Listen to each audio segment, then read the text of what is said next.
It's time for this week's episode of Brandon Sports Talk, featuring in-depth interviews from those who are trending in the world of athletics. And now, here's the host of Brandon Sports Talk, Brandon Pate.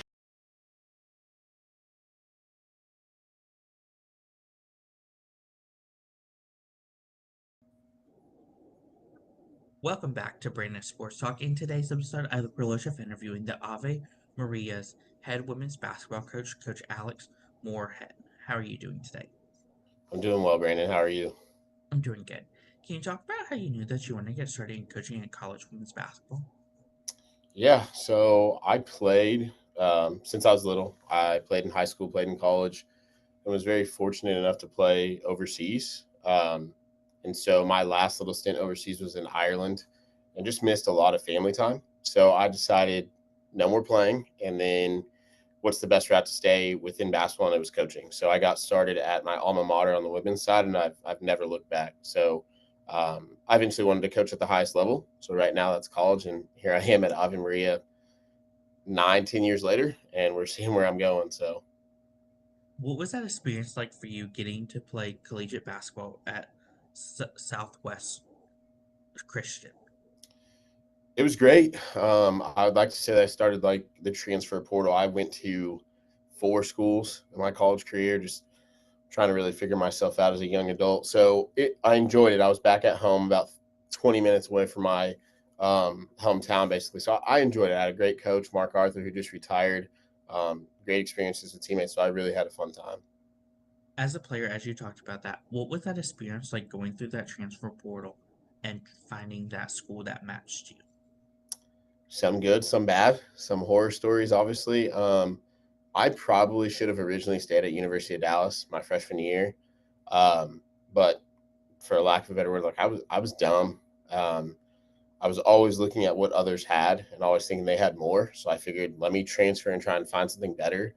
It ended up being worse the first 2 or 3 times. So I just finally kind of tied my shoes and said, hey, I need to graduate. That's what's most important. I need to make the most out of my last senior year. So um, enjoyable, but once again, like I just wasn't making smart decisions. So How is it like getting to represent Southwest Western and getting to put on that uniform for them?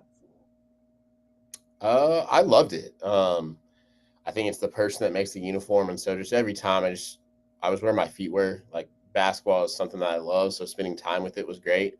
I just made the most out of it, but I really enjoyed it. It was great to be an Eagle.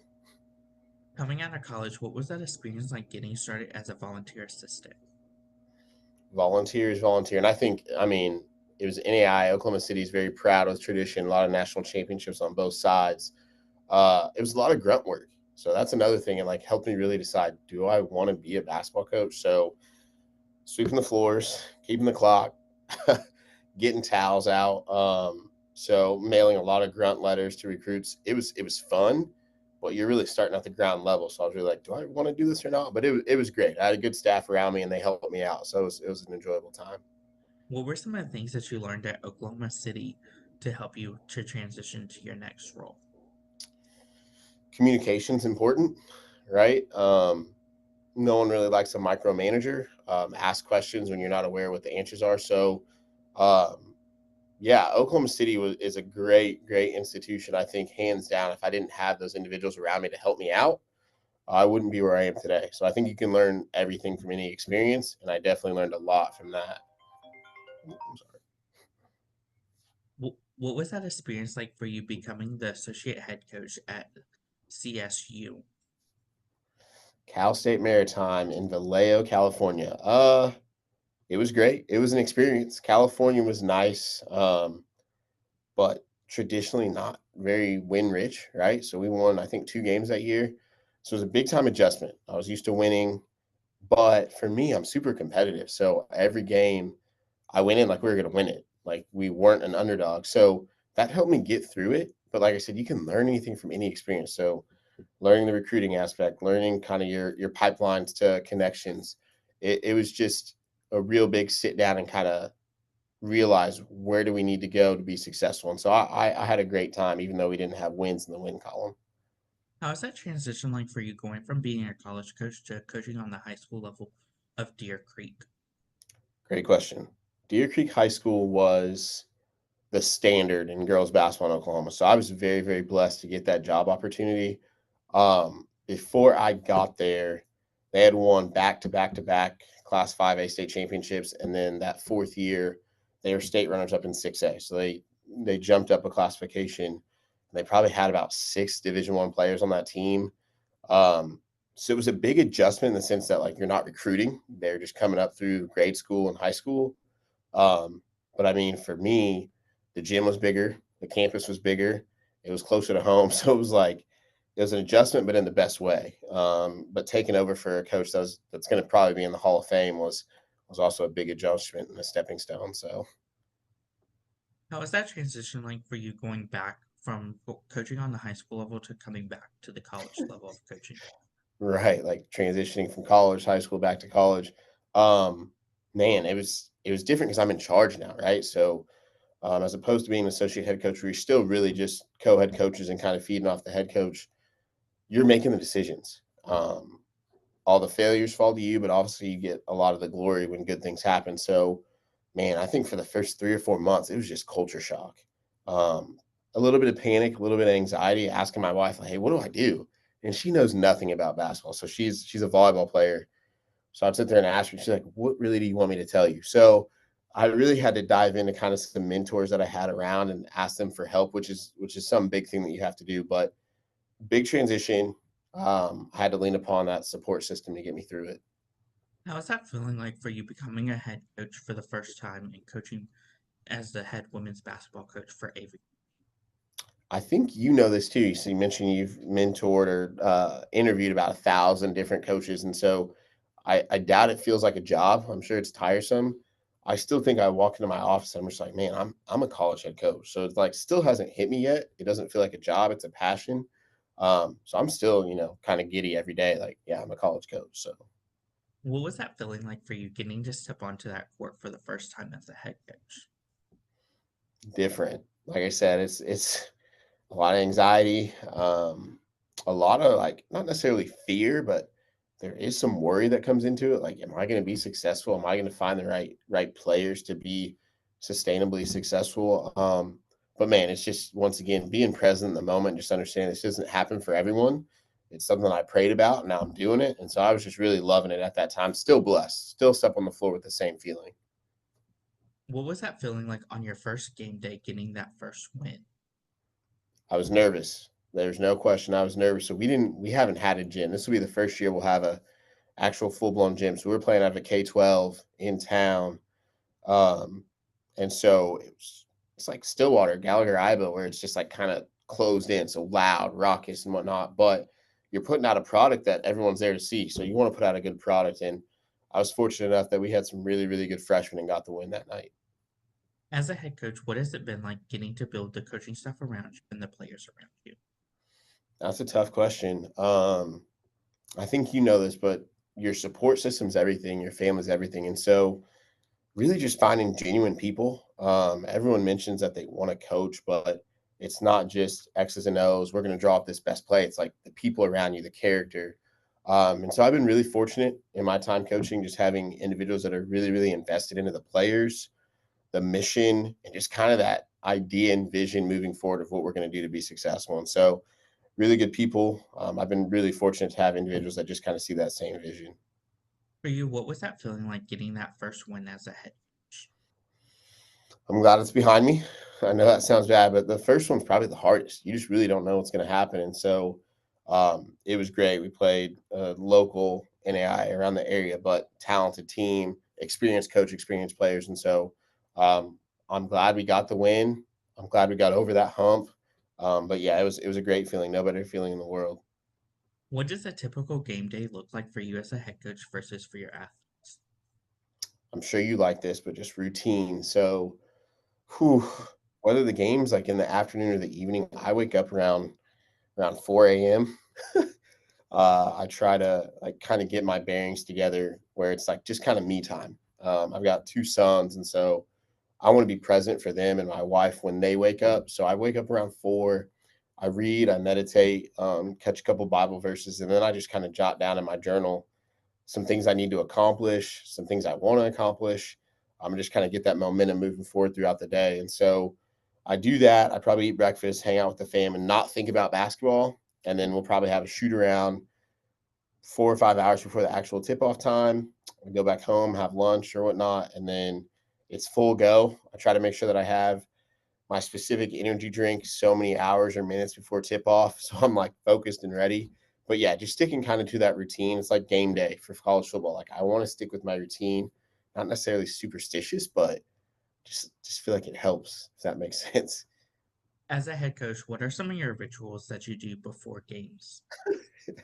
That's one ritual, like you said, is probably the energy drink. When I was in high school coaching at Deer Creek, I used to, because my wife was living in New Mexico, I used to call 30 minutes before tip off time and we'd pray together.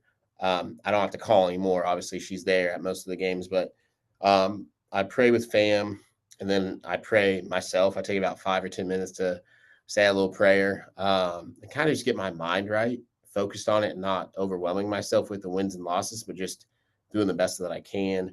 Another ritual, I would say, I try all clean, but I try like to wear the same socks and like the same undershirt, depending on win or loss. So it just depends. Like if I lose, I haven't really figured out what to do with it. So it's all kind of pending what happened that game. Can you talk about, of course, the culture that you've started to build for the program? Yeah. So we going into year four, I I signed I signed 6 freshmen my first year. Those 6 have stayed throughout. They've been great. Like I said, I owe them my college career. They're great individuals, and we've signed 2 transfers since then. So we have 8 seniors this year. But man, just really kind of mimicking the character that you want to see in real life and out in like the real world. So it's great. They love each other. They're super ornery, way too competitive. Like we can't get through a Connect Four game without a fight, but they're awesome. Like I said, I love them to death. They're great people. So Who are some of the teams in your conference that you compete against? right. So local, we have St. Thomas and Florida Memorial. They're right around Miami. Coastal Georgia's the furthest team that will play. Southeastern, if you're aware of them, they're top to bottom, have kind of owned the league for 12 years. Um, you've got Weber, you've got Kaiser, you've got Warner. We added New College of Florida. So there's 9 of us. What is that home game atmosphere like when teams like Kaiser comes versus going to Weber? Whew, that's a Brandon, you're on it, man. The Kaiser game, I guess they're considering that's a rivalry now. That game has been tough, so they really get up for that game. Weber is a very very tough away game. It's very hard to sneak games in when you're playing at their place, but I think every game for the most part, especially in conference, is tough. Like you're battling, you're fighting for wins. The Sun Conference doesn't get near the respect it should, but it's top to bottom a complicated league. What does that home game atmosphere feel like? We were men and women's this year. This past year, we're number one in attendance, so it's rocky. It's not a situation where 20 people show up to start the women's game. You probably get about 50 to 100, and then they kind of pile in for the men. So it's awesome. The fans are great. Of course, what does that recruitment process look like for those prospective student athletes looking to play collegiate women's basketball? Yeah, I mean, I think this is a twofold question, right? So I think overall, like in general, it's just I think every university is trying to find the best fit, not just athletically for academics as well on the mission. Ave, we're a small private Catholic institution in Florida, and so we want to make sure that we're finding individuals that kind of believe in that message as well. Um, and so, yeah, for us, we offer student athletes, but they have to apply to the school before anything can ever really be official. So get applied, then let's have a conversation and kind of see if basketball is something that you want to have in your future. As a head coach, what is it like seeing those players fall in love with the campus and the basketball facility? Brandon, female student athletes in Florida, it's not hard to sell them on the location of Florida. But you mentioned it is like making sure they kind of fall in love with everything else outside of the beach and the ocean. So gorgeous campus, but also the teachers, the rigors of the academics is making sure they love that, and then add in on top the basketball. Hey, do you love me as a coach? Are you gonna love the way I coach you? So just those intangible things that most people look past when they're going through recruitment. As a head coach, what is it like seeing those freshmen put on that Ave jersey for the first time? Exciting, but very scary, right? Freshmen are, it's more of a mental landscape than it is physical. So if they're mentally prepared for the speed and kind of the adversity, you're not so worried. If they're a little behind and they don't know how to handle adversity, then you're scared, right? You're like a parent. So you want them to be successful. You want to put them in situations to be successful. So, yeah, it's always exciting, but you just want to make sure that they're going to have success. What is that like getting to see those seniors put on that jersey for the last time? Bittersweet, very bittersweet. Let's hope that it won't end in early March. I'm hopeful that it'll be the middle of March towards the end in the national tournament. But I think it also says a lot about the things they've accomplished outside of the sport, right? So seeing them graduate is going to be the most important.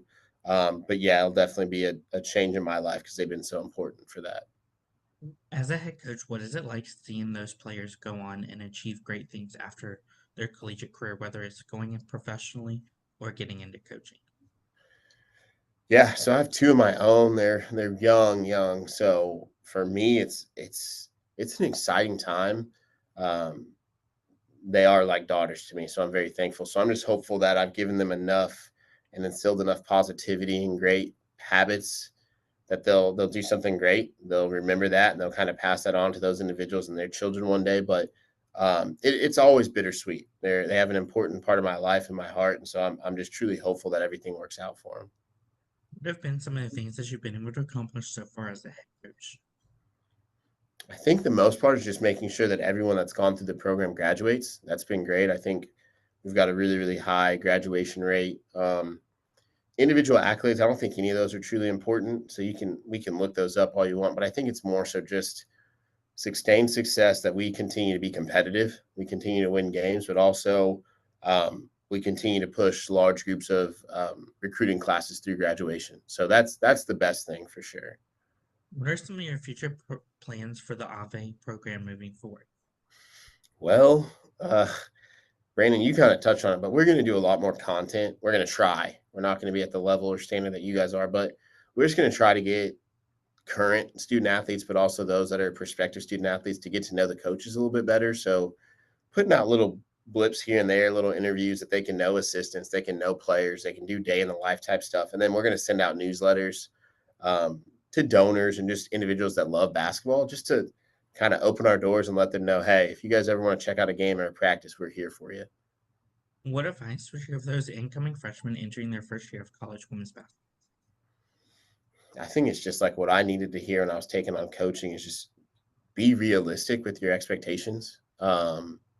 A lot of people want to jump in right away and be like, I want to be an All-American. And I'm not saying don't have those lofty goals, but be realistic and be patient. I think God gives us that dream for a reason, but knowing that when you hit adversity, because there's going to be times that we hit a roadblock, that He just wants you to be a certain type of person in order to achieve that goal. And so just being patient, realistic, and pushing forward even when you hit a roadblock. What advice would you give those college juniors out there transitioning into being seniors and leading the program? Yeah, it's time to lead, right? And not just by example, but also vocality. And it's not always how many points you score, but you're never going to be remembered for your accolades, your points, your steals, and whatnot. I think you're always going to be remembered for how you treated your teammates, how you treated the people that work game days and your professors. And so, how do they make their teammates feel? I think leadership comes, and they say leaders are born, but I definitely think you can develop them. And hopefully, they've learned from previous seniors and leaders how to do it the right way. What advice would you give those seniors out there looking to go play professional basketball, whether it's the WNBA or overseas? I know my numbers aren't totally accurate. There's what, like thousands and thousands of college basketball players throughout every league, and only that 1% make it. Um, I think it's, if you truly want to play, is really diving into whatever route you can take to get there, reaching out, making those connections. But once again, being realistic, like you have to start acting like a pro during your senior season. You can't just walk into it after it's over. So waking up early, going to extra workouts, getting extra shots up. If you're not doing those things now, it's going to be hard to try and really change in a matter of a couple of weeks when your season ends. So start acting like a pro, like start communicating, start taking that constructive criticism now so you're ready to actually put your stuff on that pedestal to try and make it. What advice would you give those players looking to go coaching after their playing career? Whew. Have a good relationship with your current coach, right? I think the best way to start is maybe just being a GA at your current location because you're familiar with it. And so it's an easier transition. And honestly, a plug for myself, we're always looking for help, right? So if somebody's looking for a GA job or a coaching job, please reach out. I'd love to get to know a couple individuals trying to do that. But tapping into your local schools, those close by, and then even maybe some back in your hometown. If you don't want to start collegiately, maybe starting at the high school or youth level, and just kind of figuring out the ropes from there. What advice would you give those head coaches looking to get started in building their program and building their legacy? Man, these are really, really good questions. I think just kind of having a vision, right? I think even for you and your enterprise right now, you like had a vision of what it looked like. But you really have to do the work and the research to see like what steps do I take to make sure it gets there. And so when I'm thinking about legacy, I don't just jump in and say I want to win a national championship. I got to find out what that looks like from A to Z first. And so really like diving in and researching and studying and asking people that have been there as opposed to just thinking that you're going to come up with something original because that's not how it happens. But being realistic, mapping it out, seeing the vision and kind of going step by step from there. That's great advice. Where can my listeners find you out on social media along with the program at? Say that again. I'm sorry. Where can my listeners find you at on social media along with the program? You said find me on social media. You said, Program. it's Coach_Moorehead on Twitter. I want to say I'm not a big Twitter guy, social media guy, but I think it's Coach_Moorehead. And then our Gyrenes is just at Gyrenes WBB on Twitter. They've got an Instagram. It's player led. It's all like legitimate. It's nothing explicit, but it's good luck on that one. You're leaving it up to student athletes to kind of see the content that they're putting out. So Thank you again, Coach Alex Moorehead, for your interview, and best luck in your future at Ave Maria as the head women's basketball coach. thank you, Brandon. I appreciate it. I'll talk to you soon for sure. You can find Brandon Sports Talk on Instagram at Brandon Sports Talk, Twitter at Talk_Brandon, and you can find me on YouTube at Brandon Sports Talk. Don't forget to like, comment, and subscribe. Thank you again, Coach Alex Moorehead, for your interview, and best luck in your future. Thank you. You've been watching Brandon Sports Talk.